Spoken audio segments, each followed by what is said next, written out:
ETF index mutual funds నేర్చుకుని stock మార్కెట్లో రాణించాలనుకుంటున్నారా? వెంటనే ఈ నెంబర్కి కాల్ చేయండి. నమస్తే రమగారు. నమస్తే జయ. కృష్ణాష్టమి శుభాకాంక్షలు అండి.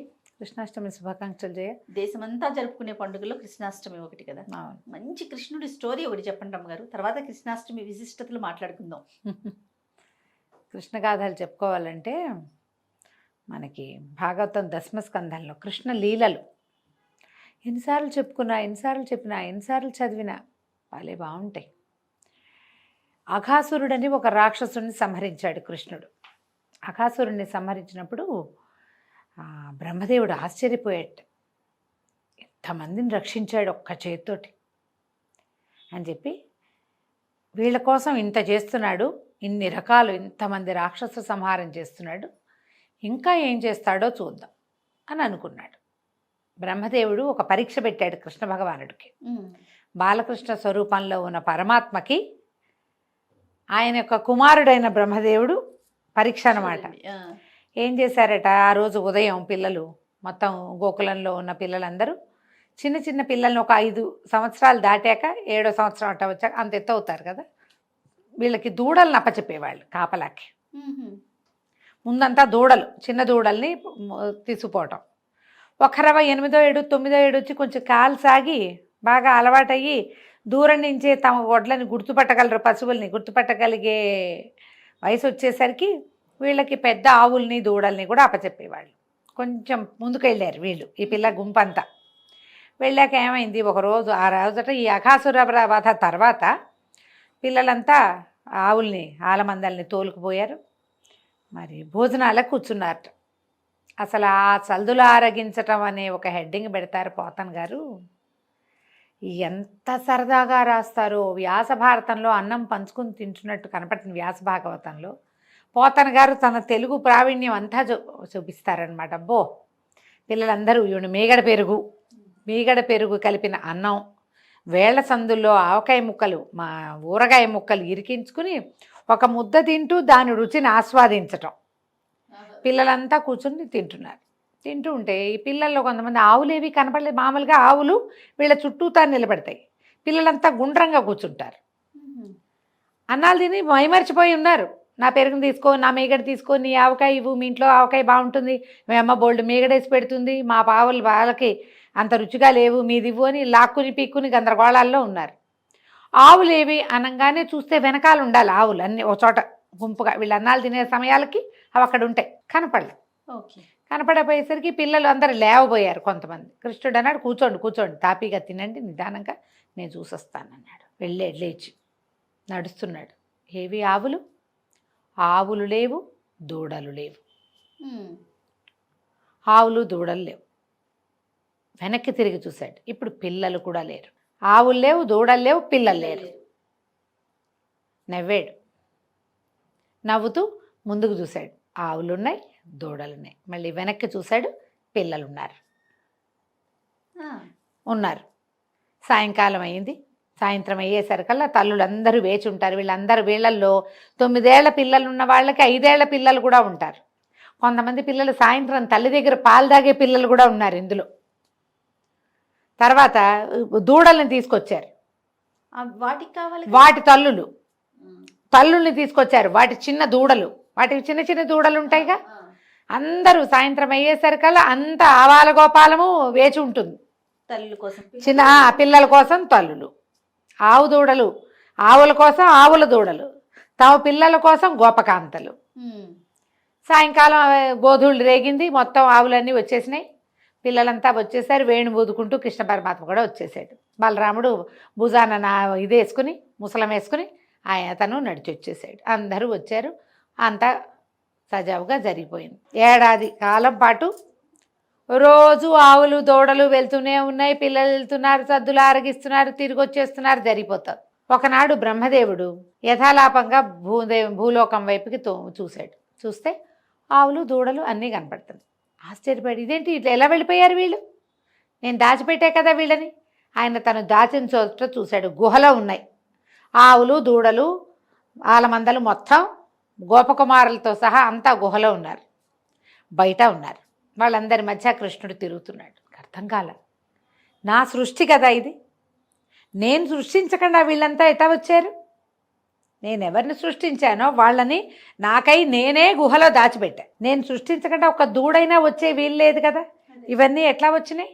ఆయన ఆశ్చర్యపోయి ఇక ఇది ఎక్కడ ఇంచి వచ్చినాయి ఈ ప్రతిమలు అని ఒక్కొక్క బొమ్మని పరకాయించి చూడడం మొదలుపెట్టాడు. చూస్తే ఒక ఆవు ముఖంలో కృష్ణుడు, ఒక దూడని పరకాయించి చూస్తే కృష్ణుడు, గోపాల బాలుడు, ఒకడు పొట్టివాడు, పొడుగువాడు, బొద్దువాడు, రంగు తక్కువవాడు, రంగు ఎక్కువవాడు, చామన్చాయవాడు, ఎర్రనివాడు,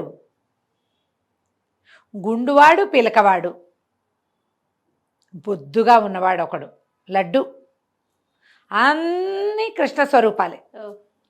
ఎన్ని ఆవులు, ఎన్ని దూడలు, ఎంతమంది గోపకుమారులు!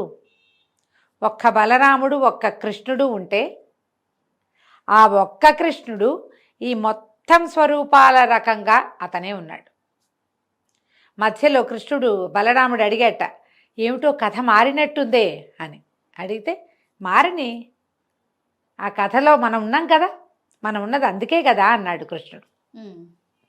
మనం ఉన్నాంగా. ఇప్పుడు సాయంత్రం అయ్యేసరికి బ్రహ్మదేవుడు పిల్లమేక అన్నిటినీ తీసుకుపోతే, సాయంత్రం అయ్యేసరికి ఆవుల కోసం దూడలు చూస్తే, పిల్లల కోసం తల్లులు చూస్తారు. ఎట్లా? అన్న తమ్ముడు ఇద్దరే వెళ్తే ఏం చేస్తారు? వీళ్ళకి గొడ్లు లేవు, వీళ్ళ ఆవులు కూడా పోయినాయి. అన్నయ్య తమ్ముడు ఇద్దరే మిగిలారు. పరమాత్ముడు యొక్క పాన్పు అక్కడ ఉన్నది. వాళ్ళని ఏం చేయలేడు బ్రహ్మదేవుడు. మిగిలిన గుంపందరినీ దాచేశాడు. వీళ్ళిద్దరూ నిలబడితే ఏం ప్రయోజనం? వాళ్ళకి ఏ ఇబ్బంది లేకుండా మొత్తం సమాజాన్ని తీసుకొచ్చేసాడు కృష్ణుడు. సంవత్సరం పాటు ఈ లీల కొనసాగింది. ఏడాది తిరిగింది. బ్రహ్మదేవుడికి అర్థమైంది, ఈ మొత్తం ప్రతి సృష్టి చేసిన వాడు సాక్షాత్తు పురుషోత్తముడు. ఆయనే ఈ మొత్తం అన్ని రూపాలు ఎత్తి వాళ్ళని సంతోషపెడుతున్నాడు. భగవంతుడు కాక మనని ఎవరు సంతోషపెట్టగలరు మానవులని? అమ్మకి కుమారుల రూపంలో సంతోషాన్ని కలిగిస్తాడు, తల్లికి. ఒక ఉద్యోగికి జీతం రూపంలో సంతోషం కలిగిస్తాడు. ప్రతిదీ పరమాత్మ స్వరూపమే. ప్రపంచమే పరమాత్మతోటి నిండి ఉంది. ఎప్పుడైతే తన ఇలా ప్రతి సృష్టి చేశాడు భగవంతుడు అని తెలుసుకున్నాడో, బ్రహ్మదేవుడు పరిగెత్తుకుంటూ వచ్చి నమస్కారం చేసుకుని, నిన్ను పరీక్షించనించాను నేను, పరీక్షలకే పరీక్షవి నువ్వు, నా అజ్ఞానాన్ని, ఈ లీల నువ్వేం చేస్తావో చూడాలన్న కుతూహలంతో చేశాను కానీ నిన్నెంచగలవాడని కాను నేనని నమస్కారం చేసి ఈ గుహలో ఉన్న పిల్లల్ని వదిలిపెట్టాడు. కృష్ణుడు ఆవులు తోలుకు రావడానికి వెళ్ళాడు. ఆవులు లేవని, అది కదా ఈ సీన్. మొదట ఆవుల్ని తోలుకొచ్చేసారు కదా, ఆవుల్ని తోలుకొచ్చాడు. తోలుకు రాగానే ఇక్కడ కూర్చున్న పిల్లలందరూ పిలుస్తారు, కృష్ణ రా రా రా, ఇంకా మీగడంతా అయిపోతుంది, అందరూ పనిచేసుకుంటున్నారు, యశోదమ్మ పెట్టిన మీగడన్నమని పిలుస్తున్నారు. వచ్చాడు. సంవత్సరం గడిచిన సంగతి ఎవ్వరికీ తెలియదు. అప్పుడే కథ ఎక్కడ కథ మొదలైందో అక్కడే ఆగిపోయింది. ఏడాది నడిచింది, కానీ ఆ ఏడాది నడిచిన గుర్తు ఏదీ లేకుండా చేసేసాడు. దాన్ని మనం విష్ణుమాయ లేదా కృష్ణమాయ అని చెప్తాం. ఈ కథతోటి కృష్ణాష్టమి వేడుకలకి శ్రీకారం చుడదాం. తప్పకుండా. కృష్ణలీలలు ఎన్నిసార్లు విన్నా, ఎంత చదివినా, ఎంతమంది చెప్పినా అని కొత్తగానే ఉంటాయి. భాగవతం దశమస్కంధం చెప్పుకున్నాం మనం. మార్గశిర మాసంలో మన వాళ్ళు ప్రతిసారి వేస్తారు. గర్భవతులు కృష్ణగాథలు వింటే చక్కని కుమారులు కలుగుతారు, మానసికమైన ఆహ్లాదం కలుగుతుంది. అవకాశం ఉన్న వాళ్ళు భాగవత కథాసుధని వినండి. అయితే కృష్ణాష్టమి, గోకులాష్టమి నాడు ఈయన జన్మించాడు. సాధారణంగా అష్టమి అమ్మవారి జన్మదినంగా చెప్తారు. అమ్మవారి జన్మదినం అంటే పరదేవత యొక్క జన్మదినం. ఆమెకి అష్టమి తిథి ఇష్టమని అష్టమి నాడు అభిషేకాలు అవి కూడా చేస్తారు. అదే అష్టమి నాడు మన కృష్ణ పరమాత్మ జన్మించాడు. ఆ రోజున కృష్ణుడికి పుట్టినరోజు వేడుకలు చేసుకుంటాము. ఉయ్యాలు వేస్తారు, ఉట్టి కొడతారు, కృష్ణ పాదాలు వాకిట్లో ఇంచి ఇంట్లోకి వస్తున్నట్టుగా వేసుకుంటారు.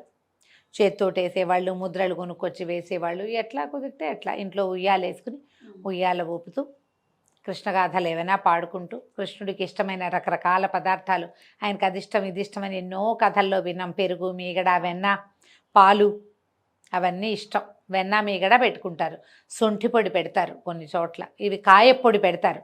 ఎందుకంటే అప్పుడే పుట్టాడు కాబట్టి బాలింతకని, కృష్ణుడికని కాదు ఆ పెడతారు, అమ్మకి తల్లికని శొంఠి పొడి పెడతారు. తర్వాత చెక్కిలాలు, పిల్లలకి ఇష్టమయ్యే పదార్థాలు ఎక్కువ నివేదన చేస్తారు.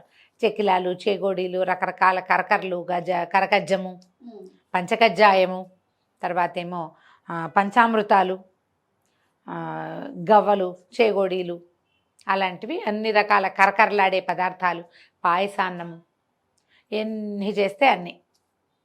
కృష్ణగాథలు ఏమైనా చెప్పుకొని కృష్ణునికి సంబంధించిన గీతాలాపన చేసుకోవటం, తర్వాత కృష్ణాష్టకం చదువుకోవటం. కృష్ణుడిది అష్టోత్తర శతనామావళి దొరుకుతుంది మనకి. అష్టోత్తర శతనామావళి జరుపుకొని కృష్ణుడికి పూజ చేసుకుంటాం. సాధారణంగా ఇది సాయంకాలం వేళల్లో చేస్తారు. కృష్ణాష్టమి ఎప్పుడు కూడా ఆయన అర్ధరాత్రి జన్మించాడని చెప్తారు కదా. గోకులాష్టమి నాటి అర్ధరాత్రి ఆయన పుట్టింది, గాఢాంధకారంలో పుట్టాడు కృష్ణ పరమాత్మ. అందుకని రాత్రిపూట వేడుకలు చేయటమే విశేషంగా కనపడుతుంది. ఓ ఉయ్యాల వేసి అందులో కృష్ణుడి ప్రతిమ ఏదైనా పడుకోబెట్టి ఉయ్యాలడుపుతూ జోలలు పాడడం, రకరకాల పాటలు ఉన్నాయి మనకి. ఏదో ఒక పాట పాడుకొని కృష్ణుడికి ఉయ్యాల వేసి ఊగించుకోవచ్చు. పుట్టినరోజు వేడుకలు అనగానే మనం బర్త్డే చేసుకుంటాం కదా, అలాగే కృష్ణుడికి కూడా బర్త్డే చక్కగా చేసుకుంటే, ఇంట్లో ఎవరైనా చిన్న పిల్లాడు ఉంటే వాడికి కూడా ఒక కృష్ణ వేషధారణ చేయించి బాలకృష్ణుల్ని ఇంట్లో వెలయించుకోవటం. ఏది కుదిరితే అది చేయొచ్చమ్మా, ఏదో ఒకటి చేయొచ్చు. భగవద్గీత చదువుకోవచ్చు, భాగవత దశమస్కంధం చదువుకోవచ్చు, మహాభారతంలో కృష్ణుడు కనిపించేటువంటి ఘట్టాలు అవి చదువుకోవచ్చు. ఏవి కుదిరితే అవి చదువుకోండి. కృష్ణ తత్వాన్ని తెలుసుకోండి. నీ పని చెయ్యి నువ్వు. అది ఏమవుతుంది, ఎలా అవుతుంది, రేపేమవుతుంది, నేను ఉంటానా పోతానో ఏం ఆలోచించద్దు. కేవలము కర్మలు చేయాలి మనం, అంతే. ధర్మాన్ని యథావిధిగా పాటించు. భగవంతుడు చెప్పింది అదే కదా, భగవద్గీత సారం కూడా అదే. అవకాశం ఉన్న వాళ్ళు ఎవరికైనా ఒక భగవద్గీత పుస్తకమో ఒక భాగవత పుస్తకమో ఇవ్వండి కృష్ణాష్టమి నాడు. మీ అవకాశాన్ని బట్టి మీరు ఏం చేయదలుచుకుంటే అది చేయటం. సమీపంలో ఎక్కడైనా వేణుగోపాల స్వామి దేవస్థానాలు అలాంటివి ఏమైనా ఉంటే చక్కగా వెళ్ళి దర్శనం చేసుకోండి, కృష్ణుడిని తలుచుకోండి బాగా. ఈ రోజున పిల్లల్ని కేకలేయటము, కొట్టటము అలాంటివి చేయబోకండి. బృందావనంలో ఏర్పాట్లు చాలా బాగా చేస్తారు, చాలా బాగా చేస్తారు జయ. అసలు అబ్బో, అక్కడ పాటలా, ఆ నాట్యాలా, ఆ సంతోషమా, చూసి తీరాలి, చూసి తీరాలి. అవకాశం ఉన్న వాళ్ళు ఎప్పుడైనా జీవితంలో ఒక్కసారైనా మధుర బృందావనం, ఆ బృందావనపు మట్టి మన ఒంటికి తగలాలంటారు. ఆ కృష్ణుడు ఎక్కడ తిరిగాడో ఆ ప్రాంతపు మట్టి మన ఒంటికి తగలాలని, పునర్జన్మ ఉండదని చెప్తారు. అన్ని విష్ణువాలయాల్లోనూ కృష్ణాష్టమి వేడుకలు విశేషంగా చేస్తారు. స్వామివారికి చక్కగా కృష్ణుడిగా అలంకారం చేస్తారు. ఈ ద్వారక, అక్కడైతే అబ్బో, ద్వారకలో కానీ మన బృందావనంలో కానీ అత్యద్భుతంగా జరుగుతాయి వేడుకలు. ఎక్కడికైనా వెళ్ళే అవకాశం ఉంటే, అది మన సమీప దేవాలయాలు ఉంటే, ఎక్కడైనా కృష్ణాలయాలు ఉంటాయి కదా మనకి. మన సింగ్సాన్పేటలో ఒక బాలకృష్ణాలయం ఉంది. మన ఊళ్ళల్లో కూడా వేణుగోపాల స్వామి ఆలయాలు కనపడతాయి. ఎక్కువగా వేణుగోపాలుడు కనిపిస్తాడు కదా. ఎక్కడ అవకాశం ఉంటే అక్కడ ఉడిపి శ్రీకృష్ణ ఆలయంలో ఒక విశేషంగా చేస్తారు. అట్లా ఎక్కడ కృష్ణ పరమాత్మ ఉన్నాడో అక్కడ, ఈ గురువాయూరులో కూడా కృష్ణుడే కదా, అలాంటి చోట కూడా ఎక్కడ అవకాశం ఉంటే అక్కడికి వెళ్తాం. అవకాశం లేకపోతే ఆన్లైన్ చూడొచ్చు, మనకి ఇప్పుడు అవకాశాలు ఉన్నాయి చక్కగా కదా. కృష్ణుడిని తలుచుకోండి. రైట్. నమస్తే. నమస్తే జయ.